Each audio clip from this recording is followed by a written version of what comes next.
Olá, pessoal, tudo bem com vocês? Estamos aqui no nosso 5º episódio do Fala Direito. Hoje nós estamos aqui com a professora Letícia, coordenadora do nosso curso presencial do Direito, e estamos também aqui com a coordenadora do Conselho Tutelar e uma conselheira do Conselho Tutelar da cidade de Paranavaí. Hoje a conversa é séria, importante, e eu convido vocês a prestarem atenção nas informações que vão ser passadas, porque é de extrema relevância para a proteção das nossas crianças.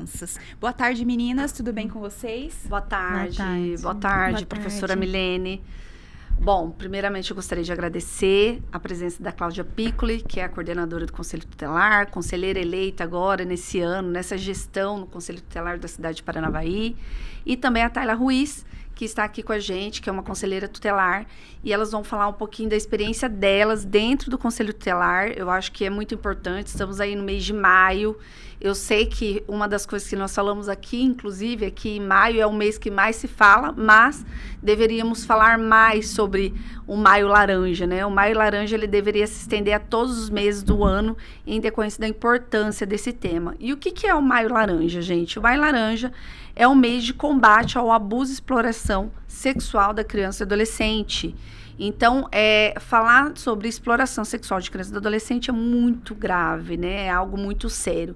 E por isso que nós chamamos duas pessoas que mexem, que trabalham com isso, para contar a experiência delas e também contar um pouquinho do Conselho Tutelar, né? Bom, Cláudia e Tayla, vocês foram eleitas aí nessa última eleição, que foi o ano passado, tomaram posse no início do ano, para conselheiras tutelares aqui na cidade de Paranavaí. Vocês sabem me dizer como que funciona a função do conselheiro tutelar, o que ele pode fazer, até onde ele pode ir, e também qual é o período, né, a duração do mandato, se houve uma renovação nos membros desse conselho tutelar aqui na cidade? Fiquem à vontade. Bom, a eleição para o Conselho Tutelar, ela ocorre de 4 em 4 anos. E essa última eleição, inclusive, teve uma renovação total, né? Todos os conselheiros são novos. A Cláudia já trabalhou, a nossa outra conselheira também, Regina, em outra gestão, ela já atuou. Mas essa é a minha primeira gestão.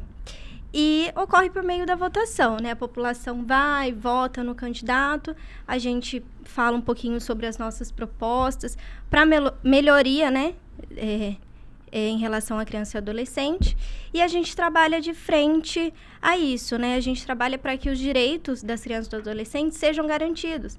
Porque tem muita violação, né? São muito violados, assim. Inclusive, dentro de casa. A maioria das pessoas que violam o direito das crianças e adolescentes são os pais, os familiares, né? Inclusive, a criança e o adolescente também violam seus próprios direitos. Então, a gente trabalha de frente a isso para que não aconteça, né? Então, basicamente, é o papel do Conselho Tutelar.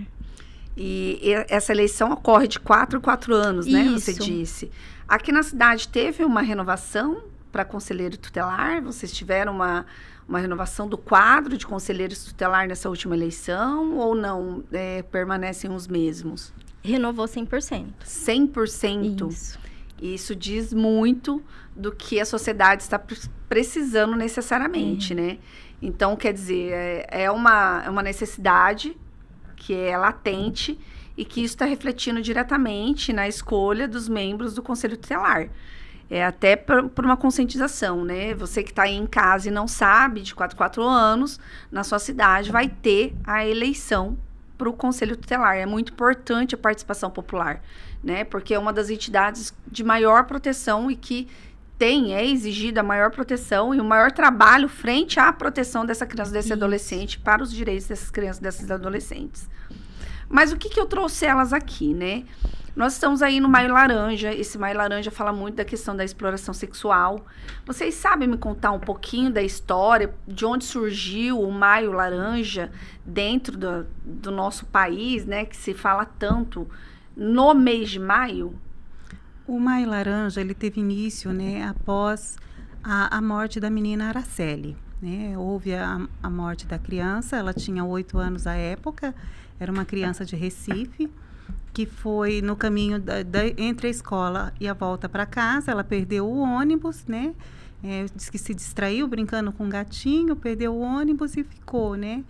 E aí, três pessoas, 3 adultos, né? 2 rapazes e parece-me que o pai de um deles, mas eram foram 3 autores, né?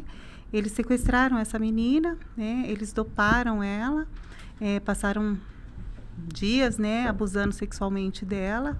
E ela dopada, né? Drogada. E depois ela foi morta de uma forma bem cruel, né? E o corpo foi jogado numa rua. E isso em 18 de maio, que foi a data da morte. E por conta dessa data, começou-se após algum tempo, claro, né? A marcar a data, né? Pela conscientização maior no mês de maio. Né? E esse crime, inclusive, é um dos assim, mais emblemáticos em relação ao crime contra criança e adolescente, porque os criminosos não foram penalizados, né? Eles ficaram impunes. Isso é muito grave, né? Porque houve uma vida ali que foi ceifada, né? E os criminosos não foram penalizados, né? Isso tudo é muito grave. E por conta dessa data, né, houve-se a necessidade de se orientar, de se alertar a comunidade em relação à necessidade de se proteger as crianças e adolescentes por conta dos abusos sexuais, que são cada vez maiores, né? Aqui na cidade de Paranavaí, o número de abuso sexual é alto, tem, né, sem detalhar, até por uma situação de proteção dessas crianças e adolescentes, de não exposição. A nível de números, como que a gente trata isso dentro de Paranavaí? Eu tenho um alto número, eu não tenho um alto número de abuso sexual? As denúncias de abuso sexual que chegam para nós, a maioria chegam através do Disque 100, que é o canal mais importante, mais fácil. Olha, que importante saber, o Disque 100. O Disque 100, que é a denúncia do Disque 100, ela é totalmente anônima, você pode fazer via telefone, e agora também foi disponibilizado um número de WhatsApp, né? Dá para fazer pelo chat. Tem N formas de você fazer essa denúncia. E aí, o sigilo é absoluto, né? Nós lidamos com essas denúncias todos os dias, então, assim, não existe ali nenhum local que se identifique o denunciante. Então, a pessoa que faz a denúncia, ela pode ficar despreocupada, porque a identidade dela não vai ser revelada, não é possível saber quem fez essa denúncia. Não é possível. Né? Essa denúncia cai quase que imediatamente para o Conselho Tutelar. Sim. Né? Dependendo da gravidade da denúncia, já cai também na Delegacia da Polícia Civil, que está também fazendo um trabalho fantástico em relação às denúncias do Disque 100. Pode cair no Ministério Público, né? E já se teve notícias que cai direto ao juiz de direito da infância, né? Devido à gravidade das situações, né? Então, assim, para nós, todos os dias temos denúncias, só que não só em relação à violência sexual, violência psicológica, violência física. Então, a demanda do Disque 100 é muito alta, né? Até hoje, dentro do Conselho Tutelar, denúncias em relação a abuso sexual, nós estamos com a média, né? Foi contabilizado outro dia, né? Então, essa semana que já nós não conseguimos, né, contabilizar, porque a gente está indo, mas assim, é de 50 a 55 denúncias esse ano. E é um número relativamente alto, né? E essas denúncias, a maioria, chegaram para nós através de trabalhos que foram realizados nas escolas de conscientização, né? Porque a escola faz o trabalho, né? Alerta as crianças, fala sobre a importância de se falar, né? E as crianças, elas mesmas procuram os profissionais e relatam que estão sofrendo aquele tipo de violência. Na verdade, é um trabalho de formiguinha, né? Porque tudo começa por meio de uma discussão. Às vezes a criança nem sabe que aquilo se trata de um abuso sexual, né? Porque o sexo ainda é tabu para a maioria das famílias, né? Principalmente para famílias de uma classe um pouco mais humilde, de uma vulnerabilidade econômica maior. Muitas vezes nem se fala sobre sexo, né? E assim, é importante a gente destacar que o Conselho Tutelar é quem recebe essas denúncias, tá? Embora possa ser feito em outros órgãos, né? Outros canais, a criança pode fazer uma revelação espontânea na escola, no através futebol. De um desenho. Sim, ela mas cai para o Conselho Tutelar fazer o filtro. É porque a escola mesmo tem que fazer a comunicação, né? É uma comunicação compulsória, né? É uma obrigatoriedade da escola estar com... Qualquer um de nós, né? Qualquer um de nós tendo conhecimento de que existe uma violação de direito ou a suspeita, né, de um abuso sexual, é nosso dever enquanto cidadão, né, de levar essa denúncia para frente para quem se vai averiguar. Sim. Né? E assim, é estranho que às vezes a gente fala, né, nós chamamos a família, né, para dar notícia para a mãe, para a avó, para quem é responsável por aquela criança ou adolescente, e a primeira, de pronto assim, vem a negativa, né, da família, porque o abusador, a gente costuma dizer que ele não é um monstro, né? O abusador, esse violador, ele não é um monstro, ele é uma pessoa agradável, que senta na mesa com a gente, né? Muitas que vezes toma de sorvete, dentro, né? É uma pessoa próxima da criança.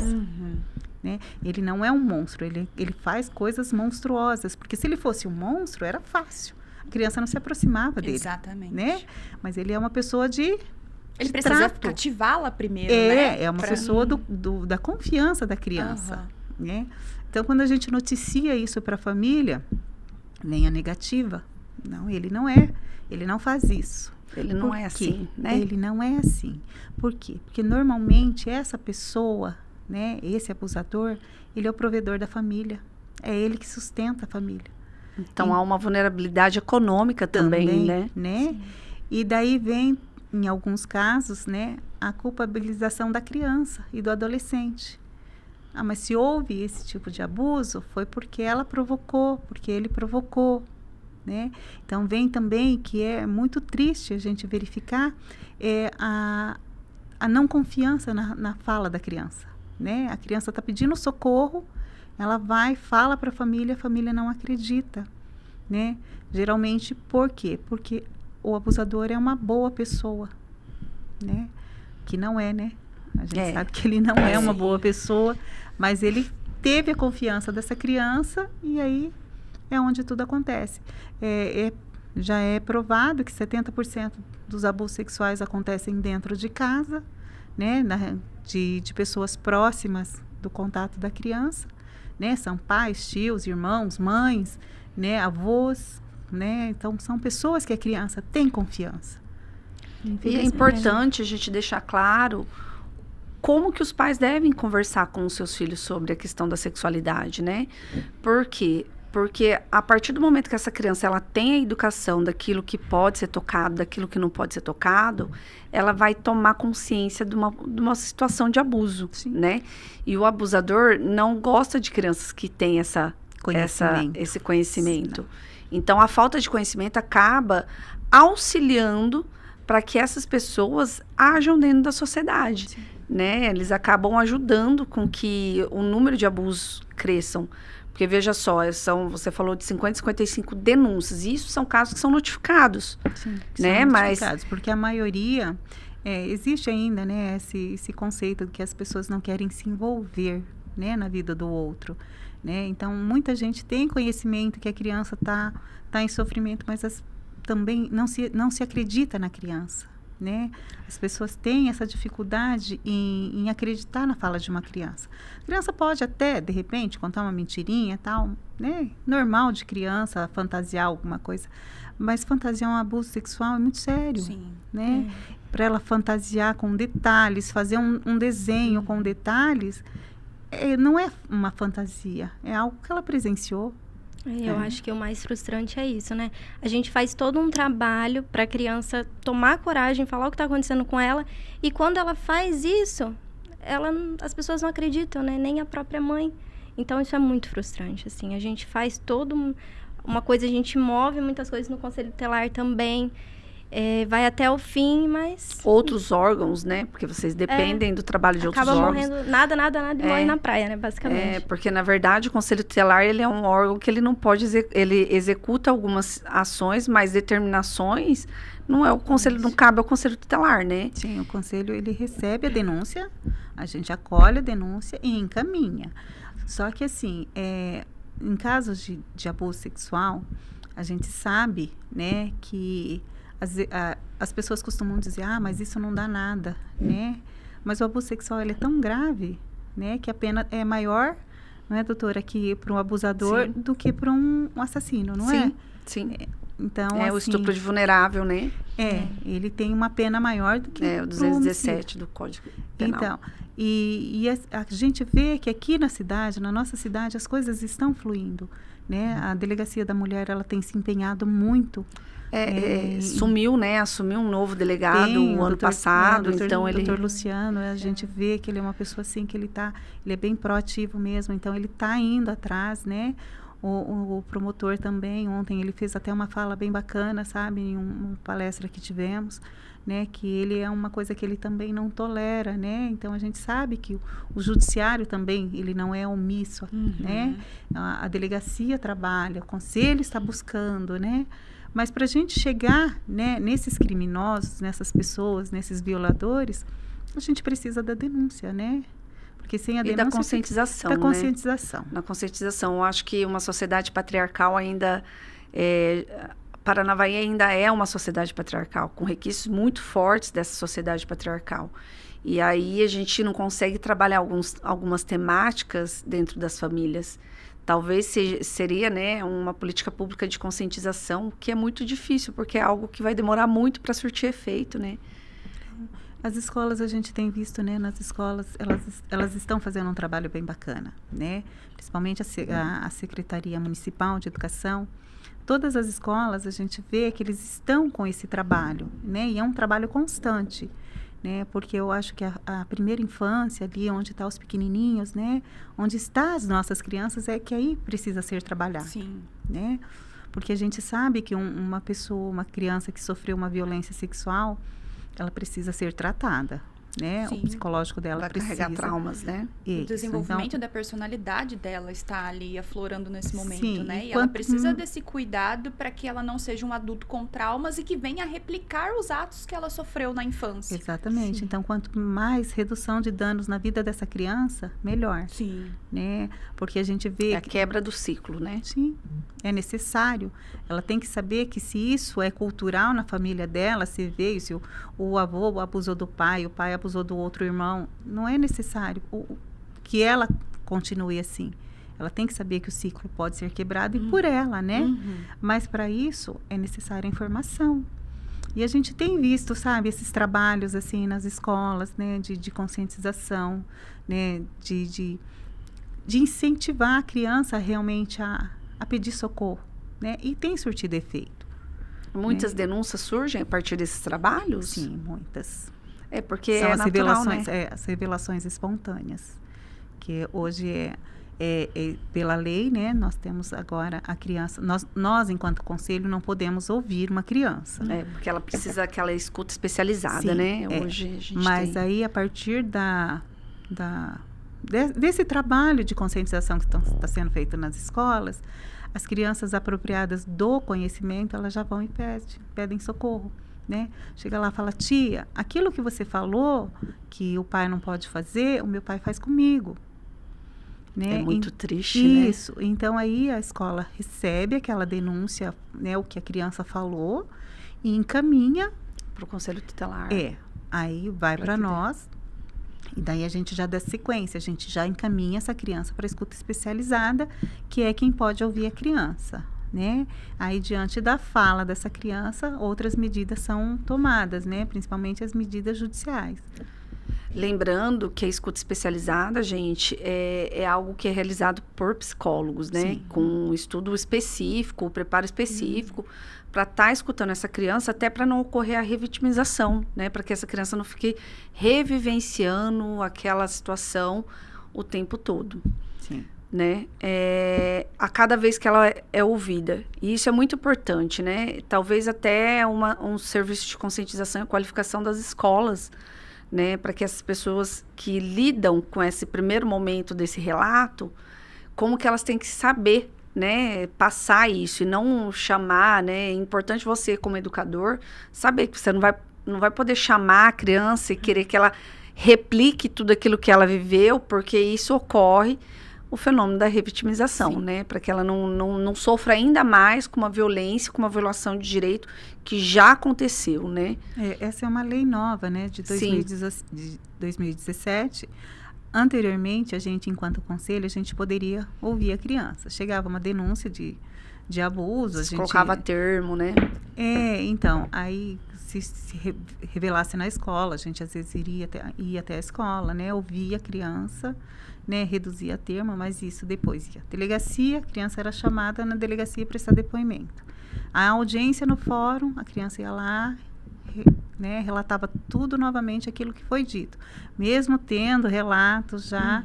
Então ela sempre estava revivendo aquela situação, né? Antes mesmo até de chegar no conselho, porque às vezes a criança conta para a tia da cozinha, aí conta depois, aí a tia da cozinha chama a professora, conta para a professora, aí chama a pedagoga, conta para a pedagoga. Então ali várias pessoas tinham que ouvir a criança tinha que ficar repetindo. Hoje já não. Isso é importante. Então, quer dizer que a nossa legislação está mudando, né? E o importante é que a criança verbalizou. Ela fez um relato, né? Nós tivemos um caso recente, assim. A criança verbalizou, pediu socorro, né? Fez todo o relato, né? Foi encaminhada para o serviço de saúde para fazer todas as profilaxias, tá? Foi para a escuta. Na escuta ela negou, né? Mas por que ela negou? Porque aí, de repente, a família está por trás, né? Já conseguiu, olha, né? O tio foi preso, né? A pessoa vai ser presa, a mãe vai ser presa, né? O fulano foi preso, porque você falou. Então, tipo assim, já começa, né? Mesmo... fazer uma pressão psicológica, né? Pressão psicológica na criança, para que a criança negue aquilo, né? Para a criança mudar, mas só que já tem um depoimento dela, né? E a criança já verbalizou uma coisa com riqueza de detalhes, né? Já contou tudo aquilo que ela tá sofrendo, que ela passou. Então, tem detalhes que a justiça não tem como voltar e dizer, não, essa criança está inventando essa história. E até na escuta especializada, é importante destacar que é difícil a criança verbalizar de forma direta, né? Geralmente, a verbalização ocorre indiretamente do caso de abuso sexual, né? Sim. E ela não chega já verbalizando. Mas tem criança também que está tão sufocada que ela chega e conta tudo. Ela já chega. Já chega contando, que parece que assim que ela está... Ou seja, não tem regra, né? Sim. Não tem regra. Ela está com aquilo entalado, ela precisa falar, né? E ela, não é o falar, é o pedir socorro. Sim. Né? Que normalmente as crianças, quando falam, é que ela já está no limite dela, que ela já não aguenta mais. E que forte, né? Você sempre mencionando a palavra socorro nas suas falas. E eu prestando atenção aqui. E como nós, cidadãos, dentro de uma sociedade no qual nós estamos vivenciando essas situações, temos responsabilidade sobre isso também. Mesmo não fazendo parte da família dessa criança, mesmo não sendo os violadores, né, dos direitos dessas crianças, mas essa palavra socorro, ela vem sobre nós, e justamente sobre a nossa responsabilidade de assegurar a efetivação do direito dessas crianças, a dignidade e o desenvolvimento saudável dessas crianças.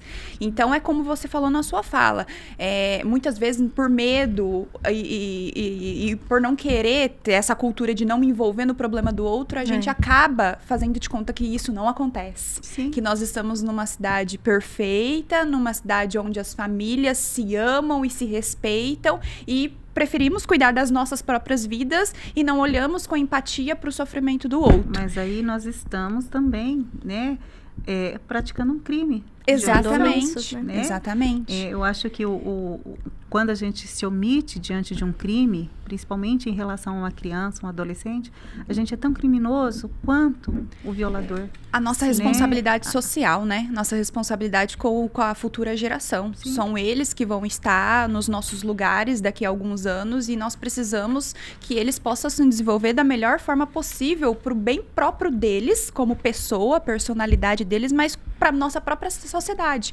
Porque nós estamos numa era de uma sociedade tão doente, com vários problemas de várias esferas, e que se as nossas crianças estão passando por todas essas circunstâncias e nós não fazemos nada para ajudar, o que nós vamos esperar da sociedade do amanhã, né? Que nem muitas pessoas têm medo, né, de denunciar, mas tem o Disque 100 agora, que é completamente anônimo, tem muitas formas de denunciar, né? Isso é muito importante, né? Uma coisa que é muito importante a gente fazer é lembrar que essas crianças que foram vítimas, elas precisam de acompanhamento para não se tornar adolescentes. Não repetir, né? Também, mas né, já entra para uma fase de adolescência com automutilação, com ideação suicida. Aí entra para a vida adulta, uma moça que foi abusada sexualmente, não foi tratada, ela não consegue ter uma vida adulta normal, tranquila, né, sempre cheia de traumas. O menino também, né, cheio de traumas. E aí vem também, né, ele pode estar, né, replicando tudo isso novamente, porque ele não foi tratado, então ele acha que aquilo é normal, ou então tem aquela fala assim, se eu sofri, eles também podem sofrer, né? Eu não morri, né? Então é muito triste a falta de acompanhamento também. É algo que deixa a gente até um pouco assim, de mãos atadas, né? Mas que é importante a gente ter essa conscientização de que quando se trata de criança e adolescente, a responsabilidade não é só da família, não é só da escola, não é só do conselho tutelar, a responsabilidade é de todos, né? De nós enquanto sociedade, né? Do governo público enquanto Estado, né? O Estado como detentor dessa proteção, ele deve agir para proteger, mas não só eles, né? Nós também, enquanto sociedade civil, precisamos estar atentos e fazer as denúncias. Eu acho que isso é o mais importante. Eu acho que o recado sobre esse tema foi dado.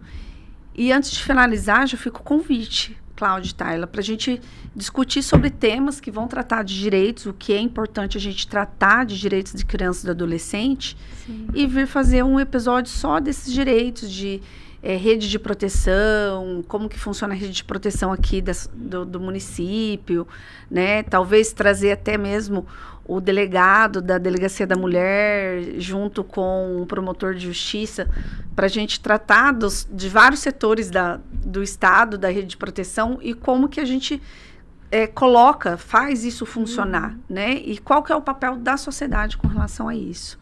Bacana. A gente está à disposição, sempre que vocês precisarem, quiserem bater papo com a gente está à disposição sempre, né? Para nós é um prazer, né, participar com vocês, porque é o nosso trabalho, né?